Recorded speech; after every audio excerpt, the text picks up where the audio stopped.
ও মন্ত্রী, দেশের গতি প্রকৃতি কেমন বুঝছো? কেমন আর বুঝবো, কিছুই বুঝতে পারছি না মহারাজ। তাহলে মন্ত্রী হয়েছ কেন? তুমি যেন কিরকম একটা দরকচা মেরে যাচ্ছ, সব সময় মুখটাকে কিরকম উচ্ছে উচ্ছে করে রেখে দিয়েছ। আচ্ছা, মনে কি সুখ নেই আর? সুখ আর থাকবে কি করে মহারাজ? চোখের সামনে ওই গোপালকে দেখলেই তো আমার সব সুখ চলে যায়। আর একটু সময় দিন, আর একটু সময় দিন, আমার মুখে ঠিক হাসি চলে আসবে। কি হলো বলো তো মন্ত্রী, চুপ কেন? মহারাজ, মন্ত্রীমশাই বেশি কথা বলবেন না বলে মনস্থির করেছেন। আজ আমাদের আলোচনার বিষয় হোক মন্ত্রী চুপ কেন। প্রণাম মহারাজ। বলো বলো, কি বলবে বলো। শেখরা আপনার সাথে কথা বলতে চাইছে মহারাজ। পাঠিয়ে দাও। কি ব্যাপার, শেখরা আবার কি কথা বলবে? শেকড়া আমার কাছে আসছে, ওই একটা হার গড়াতে দিয়েছিলাম, খুব সামনেই আমার বিবাহ বার্ষিকী, তো ওই হারটা দিতে আসছে। এইবার মজাটা হবে। হুম। গোপালের বিবাহ বার্ষিকীর দিনে খাবো কাজু কিশমিশের পায়েস, সাথে থাকবে সরভাজা মনোহরা, খাবো করে আয়েশ, থাকবে সাথে কাতলা মাছ আর রেওয়াজি খাসি, শেষ পাতেতে মিষ্টি পান, মুখে ঝরবে হাসি। বাবা, সভা তো জমে গেল। দেখো, শুকনো মন্ত্রীর মুখেও দরাজ হাসি। তার মানে বোঝা গেল মন্ত্রীমশাই হাসতে জানেন। প্রণাম মহারাজ। বলো বলো, তার আগে গোপালের হারটা দেখাও দেখি, আমরা সবাই দেখি। ওই হার তো গোপাল দাদা নিয়ে গেছে, আজ সকালে এসে নিয়ে গেল। কি বলছো কি শেকড়া? আমি তোমার দোকানে এসে হার নিয়ে গেছি? কেন মিথ্যে বলছো? মিথ্যে আমি বলছি? আমাকে হার না দিয়ে তুমি বলছো আমাকে হার দিয়েছো? গোপাল দাদা, তোমাকে খুব সম্মান করি, তুমি এই রকম মিথ্যেবাদী তো জানতাম না। তুমি কাল রাতে আমার দোকানে গিয়েছিলে। হ্যাঁ, গিয়েছিলাম। তুমি তখন বলেছিলে সকালে আমার বাড়িতে পৌঁছে দেবে, বলেছিলে তো? সকাল হতেই তো তুমি চলে এলে। ও শেকড়া ভাই, দরজা খোলো, আমি আমার গিন্নির জন্য হারটা নিতে এসেছি।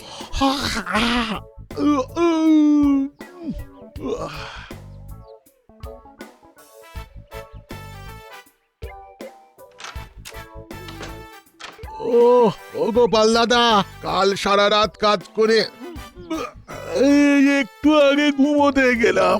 ও, হয়ে গেছে? কি সুন্দর। তাহলে দিয়ে দাও, সকাল সকাল গিন্নির হাতে তুলে দিয়ে গিন্নির হাসি মুখটা দেখবো। সত্যি তুমি পারো বটে গোপাল দাদা। দাঁড়াও দাঁড়াও, চোখে মুখে একটু জল দিয়ে আসি। তুমি একটু বসো, আমি আসছি। এই দেখো দেখো দেখো গোপাল দাদা, দেখো, এই হাড়ের সূক্ষ্ম কাজগুলো একটু দেখো। কি সুন্দর, মানে এই জন্যই তো তোমাকে দেওয়া। এই নাও, ধরো, এই মোহরটা রাখো। তুমি তো এখনো বউনি করনি, এইটা তাই জন্য দিলাম। আর বাকিটা? তুমি একটু পরে বাড়ি গিয়ে আমার গিন্নির কাছে চাইবে, অমনি দিয়ে দেবে। তারপর তুমি সকালে গেলে? হ্যাঁ মন্ত্রী মশাই, গিয়ে তো আমি বেকায়দায় পড়ে গেলাম। কেন? পেন নাম হয় গিন্নিমা। ও বাবা, মা ঠাকুরনও আছেন, শালাবাবু, মিনু জামাই, একেবারে তো চাঁদের হাট। কই কই গোপাল দাদা তো আপনাদের ব্যাপারে কিছু বললো না। ও বাবা, আমাদের কথা বলেননি?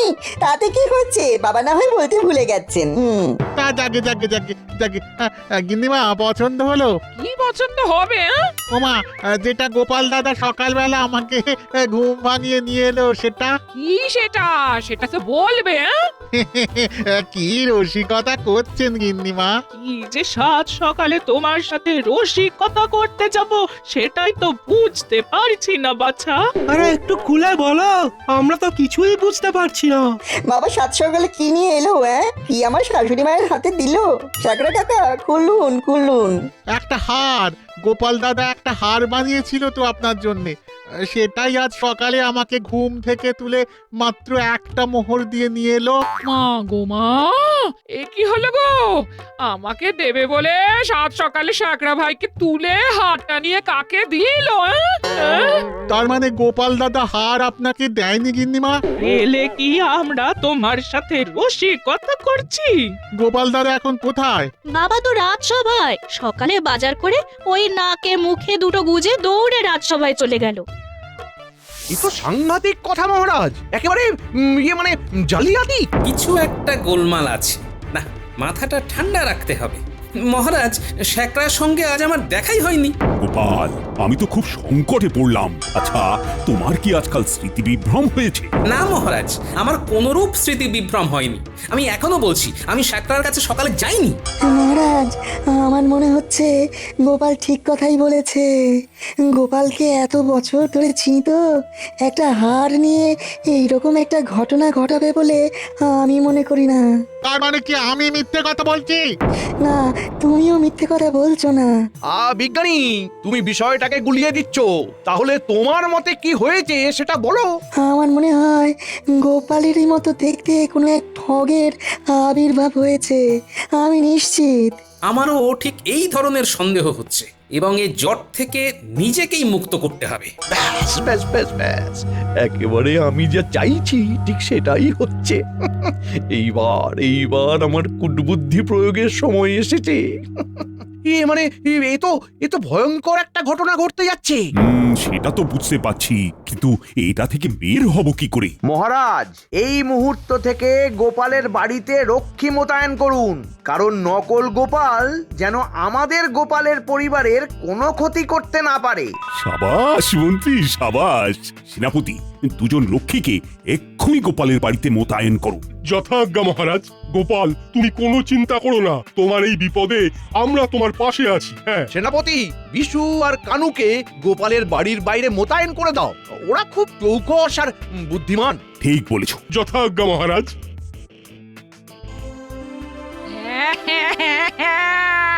এ আমার কি সর্বনাশ হলো! মাগো, তোমার জামাই হাতটা কাকে দিল?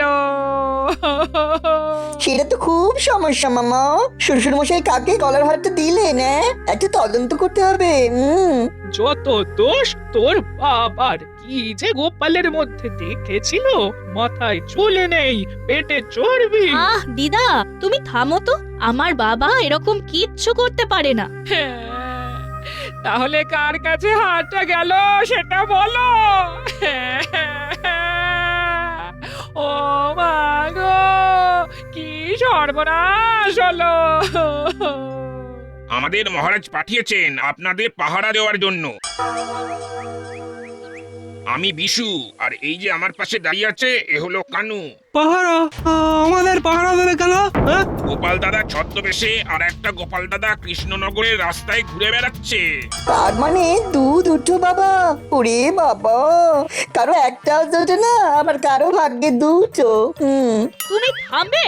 দুটো বাবা নয়, একটা বাবা, একটা নকল বাবা। এবারেই সবচেয়ে ঝামেলা। কোনটা আসল কোনটা নকল সেটা জানবো কি করে? কেন, ঘরে ঢুকতে গেলেই জিজ্ঞেস করব আমার নাম কি? নকল গোপাল দাদা তো বলতে পারবে না। আমাদের ওই জন্যই মহারাজ পাঠিয়েছেন।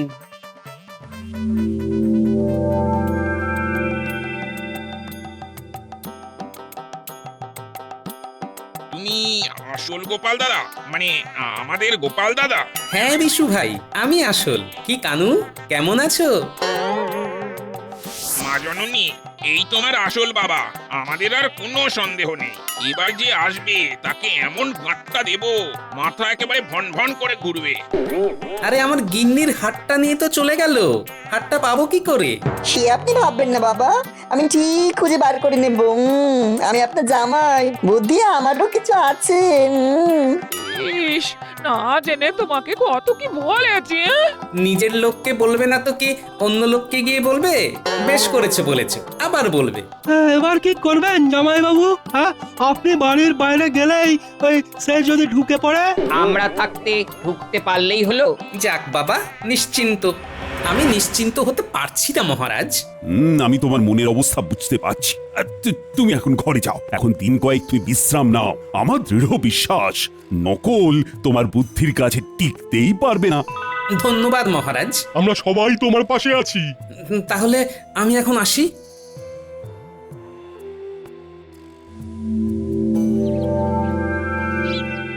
ওই দেখ, গোপাল দাদুর মতো দেখতে। তার মানে এই গোপাল দাদুর নকল। চল, এই নকল গোপাল দাদুকে ধরে মহারাজকে খবর দিই। ঠিক বলেছিস, চল আমরা চুপি চুপি যাই। যদি প্রহরী চলে আসে তাহলে আমি নিশ্চিন্ত।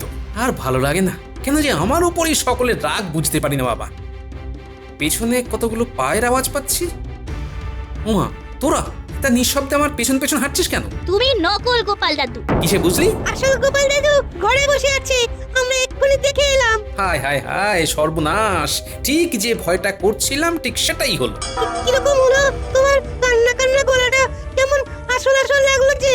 আরে বোকা, আমি একেবারে 100% আসল, তোরা আমাকে বিশ্বাস কর।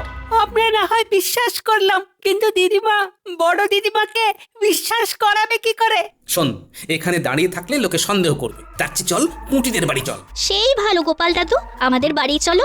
নারকোল দিয়ে মুড়ি মাখা খেতে খেতে কথা বলা যাবে, দেখবে তখন অনেক বুদ্ধি বেরোবে। ঠিক বলেছিস, তাই চল।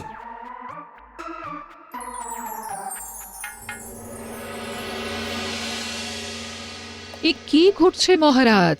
একজন নকল লোক আসল গোপাল সেজে গোপালের ক্ষতি করতে চাইছে, আর আমরা কিছু করতে পারছি না। গোপালের ঘরের সামনে দুটো রক্ষী নিযুক্ত করেছি। নকল গোপাল ঘরের সামনে গেলেই ধরা পড়ে যাবে। আমাদের গোপাল ঠিক আছে তো মহারাজ? হ্যাঁ, ঠিক আছে। আমার ধারণা গোপালের বুদ্ধির কাছে ওই নকল গোপাল কিচ্ছু করতে পারবে না।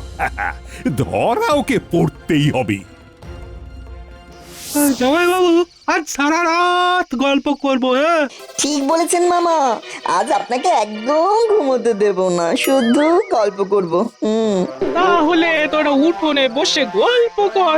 না না, রাত জাগলে একদম চলবে না, কাল রাজসভায় যেতে হবে, কত কাজ আছে। কাল সকালে বাজার যাবেন তো? আমার জন্য ভালো কই মাছ নিয়ে আসবেন। মার হাতে তেল কই খেয়েছেন মা? কাল তাহলে তেল কই। সবই তো হবে, সে তোমার শ্বশুর মশাইকে জিজ্ঞেস করো। কে টাকা আছে না, আবার মাসের শেষের গল্প শুনিয়ে দেবে। হ্যাঁ, আরে ধুর, কি যে বলো গিন্নি, একটা জামাই আর একটা শ্যালো, এরা খেতে চেয়েছে, তা এদের জন্য আনবো না? ও মা, এ যে দেখি জলে ভাসে শিলা। এটাই মা শ্বশুর মশাইয়ের লীলা। কিরকম একটা মিছু গন্ধ ছাড়ছে না? জামাইয়ের ওই চেটাং চেটাং কথাগুলো কোথায় গেল? আচ্ছা জামাই বাবু, যদি ওই নকলের সাথে আপনার দেখা হয় তবে কি হবে? নকলের ঘেঁটি ধরে এমন ঝাঁকিয়ে দেবো না, বুঝবে। এই চলো এবার শুয়ে পড়ো, কাল আমার অনেক কাজ। এরা না ঘুমোলে আমি বেরোতে পারবো না, আর না বেরোলে বাজারের পয়সা পাবো কি করে? তুমি এখানেই ঘুমাও, এখানেই। তোমার যা নাক ডাকা, কাউকে তো ঘুমাতে দেবে না। হ্যাঁ, তা যা বলেছো গিন্নি, তাহলে কাল সকালে দেখা হচ্ছে।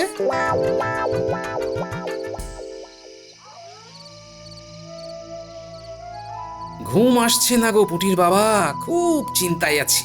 একটু শান্ত হয়ে শুয়ে থাকো। না না, শান্ত থাকতে পারছি না, আমাকে আমাকে এক্ষুনি একবার যেতে হবে। এই এত রাতে? চলো, তোমার সাথে আমিও যাব। বেশ, তবে তাই চলো। পুটির মা, দৌড় দাও, আমি গোপাল দাদার সাথে একটু বেরোচ্ছি।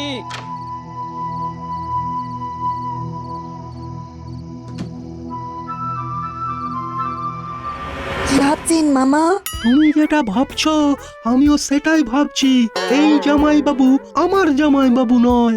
হ্যাঁ, একদম ঠিক বলেছেন মামা, এই শ্বশুরের মধ্যে সেই অসুর ব্যাপারটা পাচ্ছি না। আসল জামাই বাবুকে দরকার। সেই জামাই বাবুটা কোথায় কে জানে? ঘরের কাছাকাছি এসে গেছি পুটির বাবা, একবার দূর থেকে এই ঘরটাকে দেখবো। ওই দেখো গোপাল দাদা, তোমার ঘর থেকে কি বের হচ্ছে এত রাতে? আরে বাস, এ তো দেখি আরেকটা আমি। এত রাতে যাচ্ছে কোথায়? আর প্রহরী দুজন ঘুমোচ্ছে। চলো পিছু নিয়ে দেখি। ঠিক বলেছো, চলো।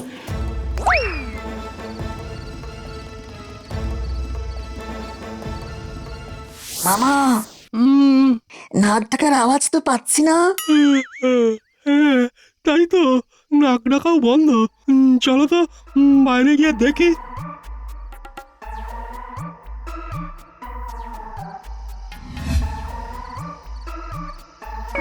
আরে আরে জামাই বাবু গেল কোথায়? প্রকৃতিটাকে সারা দিতে বাইরে গেছেন হয়তো, একটু একটু দাঁড়াই। দেখছো পুটির বাবা, আমার মনে একটা সন্দেহ প্রথম থেকেই ছিল। এই পুরো ঘটনাতে মন্ত্রী মশাই ঠিক আছেন। এখন দেখো ওই নকল আমি কিরকম গুটি গুটি পায়ে মন্ত্রী মশাইয়ের বাড়ি যাচ্ছে। কি করবে গোপাল দাদা? কি কথাবার্তা হয় শুনবে? মাথা খারাপ, এখন সোজা বাড়ি যাব, শূন্যস্থান পূরণ করতে হবে না। তার মানে পথে যেতে যেতে সব বলবো, এখন সোজা চলো। মন্ত্রীমশাই, ও মন্ত্রীমশাই, দরজা খুলুন। কালকে বাজার করব, তার জন্য কিছু মোহর নিতে এসেছি, আর হাটটা দিতে এসেছি। এসো, ভেতরে এসো। এই বিশু, কানু, ভাইরে, উঠে পড়ো, উঠে পড়ো, চলো ভেতরে গিয়ে শুয়ে পড়ো। গোপাল দাদা, খুব ভুল হয়ে গেছে গোপাল দাদা, খুব ভুল হয়ে গেছে, আর ভুল হবে না। আরে কিচ্ছু ভুল হয়নি, বরং ঠিক হয়েছে।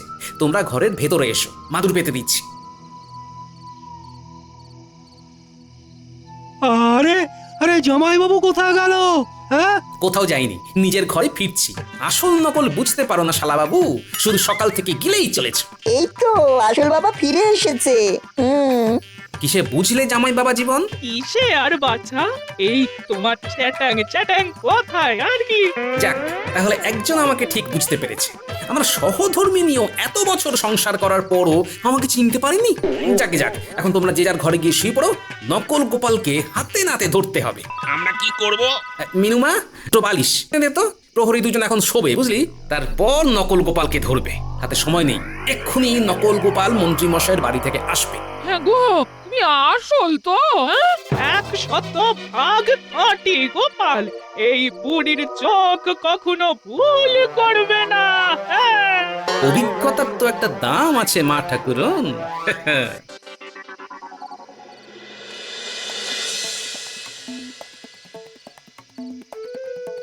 যাক, কিছু পাওয়া গেল। এই দিয়ে কিছুদিন চালাতে হবে। এর মধ্যে আসল গোপালকে নকল সাজিয়ে কারাগারে ঢুকিয়ে দিলেই ব্যাস। এ কি, পাহারাদার দুজন কোথায়?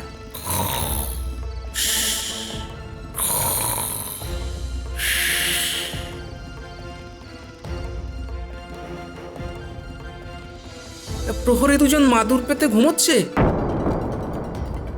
এসো।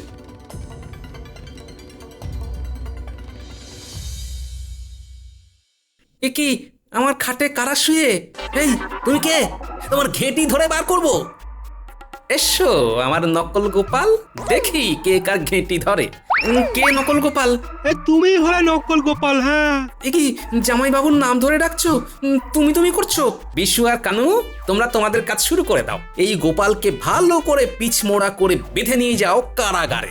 সকালবেলা বিচার হবে। মা ঠাকুরন, আপনি সবাইকে নিয়ে রাজসভায় আপনার নকল জামাইয়ের বিচার দেখতে যাবেন, কেমন?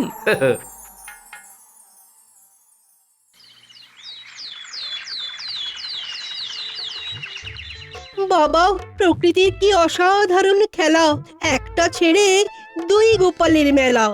সহকবি, বিজ্ঞান কি বলে জানো? এই বিশ্বের কোনো না কোনো জায়গায় একটা মানুষের হুবহু এক আকৃতি মানুষ আছে। এ কি জ্বালা, আবার আমার মতো কেউ আসতে পারে? অবশ্যই, মন্ত্রী যদি ইচ্ছা করেন তবে আসতে পারে। ওই তো মন্ত্রী মশাই এসে গেছেন।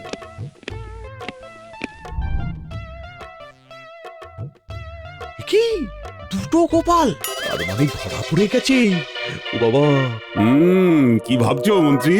দুজন গোপাল, একজন আসল আর একজন নকল। এবার আসল ঘটনা শুনি। এই আসল ঘটনা মানে? মানে এই দ্বিতীয় গোপালটিকে কোথা থেকে জোগাড় করলেন? দেখো, সত্যি করে বলো। কি মুশকিল, আমি অসত্য বলবো কেন? প্রহরী, লোকটার মুখের বাঁধনটা খুলে দাও তো।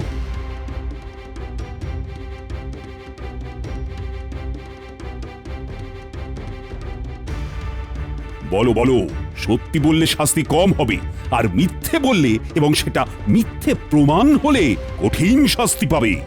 আমি একজন হরবোলা, এছাড়া সবার গলা নকল করতে পারি। এই মন্ত্রী মশাই আমাকে একটা অনুষ্ঠান থেকে এখানে নিয়ে আসেন এবং বলেন, আমাদের এখানে অবিকল তোমার মতো দেখতে একজন আছে, তার নাম গোপাল ভাঁড়। আমি জানি, উনি তো জগৎ বিখ্যাত। জগৎ বিখ্যাত না ছাই। যাকে, আমাকে কি করতে হবে? তোমাকে গোপাল হতে হবে। তুমি চালাক চতুর আছো, তুমি কয়েকদিনের মধ্যেই বিষয়টা ধরে নেবে। আমি এই কৃষ্ণনগর থেকে গোপালকে হাঁটাবো। তোমাকে দেখে বুকে বল পেলাম। তার মানে এই নকল গোপালকে দেখে মন্ত্রী তোমার বুকে বল এলো? আমার তো প্রথম থেকেই ওকে নকল মনে হয়েছিল। কি দেখে মনে হচ্ছিল মা ঠাকুরন? আমার জামাইয়ের মধ্যে না ওই অন্য একটা ব্যাপার আছে, সেটা এর মধ্যে নেই। এ তো কেমন একটা যেন পান্তা ভাবছে। মন্ত্রী, তোমার বুদ্ধি ছিল হাঁটুতে, আর এখন গোড়ালিতে এসে আটকেছে। তোমাকে একটা অন্য ধরনের শাস্তি দেব। ও শালবাবু, জামাই বাবা জীবন, বলুন মহারাজ, আমাদের কি করতে হবে? দুজন দুদিক থেকে মন্ত্রীর কানটা টানতে থাকো। না, আমার কানটা ছিঁড়ে যাবে মহারাজ। এই বুদ্ধি নিয়ে লড়তে গেছো গোপালের সাথে? আর এই যে গোপাল, ভোপাল আবার কি মহারাজ? ওই যে তোমার নকল শ্যাকরার হাটটা দাও। ওই কাল রাতে মন্ত্রী মশাইয়ের কাছে দিয়ে দিয়েছি। মন্ত্রী, শেষে চুরি? ছি ছি ছি ছি, ছি। না না না না না না, তোমাকে কারাগারেই যেতে হবে। আর ভোপাল, তোমাকে কি শাস্তি দিই বলো তো? একটা কথা বলি, ওকে আমাদের সভাতে রেখে দিন। মাঝে মাঝে ওই পাখির ডাক শুনিয়ে আমাদের মন ভরাবে। খুব একটা মন্দ বলনি। তুমি এখানেই থেকে যাও। মহারাজ, আমাকে মুক্তি দিন। পথে পথে পাকপাকালির ডাক শুনিয়ে নিজের পেট চালাবো। সেই ভালো, ঠিক আছে, আজ এখানে থেকে যাও, কাল চলে যেও। আর কই শালবাবু, জামাই বাবা জীবন, আরে তোমরা থেমে আছো কেন? মন্ত্রীর কান টানো। সব ভালো যার শেষ ভালো তার বলে গেছেন পণ্ডিতে। মন্ত্রী থাকেন গরু গাধা আর ছাগলের গন্ডিতে। সাধু সাধু।